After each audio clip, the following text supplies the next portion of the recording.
აფხაზეთის ავტონომიური რესპუბლიკის უმაღლეს საბჭოში წლის გამორჩეული ადამიანების ტრადიციული წინა საახალწლო დაჯილდოება გაიმართა. მოწვეულთა შორის იყვნენ სხვადასხვა პროფესიის და გამორჩეული ბიოგრაფიის მქონე ადამიანები, სპორტსმენები, მეცნიერები, კულტურის სფეროს წარმომადგენლები, ექიმები და სახელმწიფო მოხელეები. საზეიმო მიღებაზე საპატიო და წარმატებული სიგელები უმაღლესი საბჭოს თავმჯდომარემ ჯემალ გამახარიამ, თავმჯდომარის პირველმა მოადგილემ, საფინანსო საბიუჯეტო კომიტეტის თავმჯდომარემ, თამას ხუბუამ და იურიდიულ და საპროცედურო საკითხთა კომიტეტის თავმჯდომარემ ვახტანგ ყოლბაიამ გადასცეს.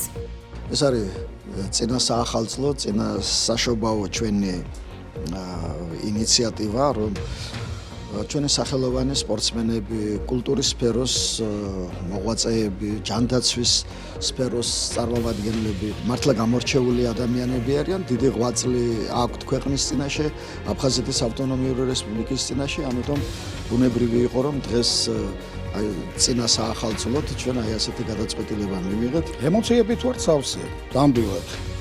სადღაც ამდენი წელი გავიდა, ცოტა მოულოდნელიც იყო. მე არ ვიტყვი, რომ ეს დაგვიანებულია, არა, ვითარ შემთხვევაში ჯერ უნდა დაიმსახურო და მერე უნდა დაჯილდოვდე. ამიტომ დიდ მადლობას მოვახსენებ ჩვენს აფხაზეთის მთავრობას, მადლობას მოვახსენებ პირველ რიგში ჩემს კოლეგებს, ექიმებს, ვინც იმ უბედურ წლებში ომის პერიოდში ჩვენთან ერთად იყვნენ. ბევრი სამწუხაროდ არ არის და გავიმეორებ ერთ რაღაცას, რაც თქვი იქ დარბაზში. ჯანმრთელობას გისურვებთ ყველას და ჯანმრთელად, კარგად და მხნედ დაბრუნებას ჩვენ სამოთხეში. ყველა იმ ხალხის დაფასება, რომელმაც რაღაც, კი არა, ბევრი რაღაცა გააკეთეს და არავინ არ იცის.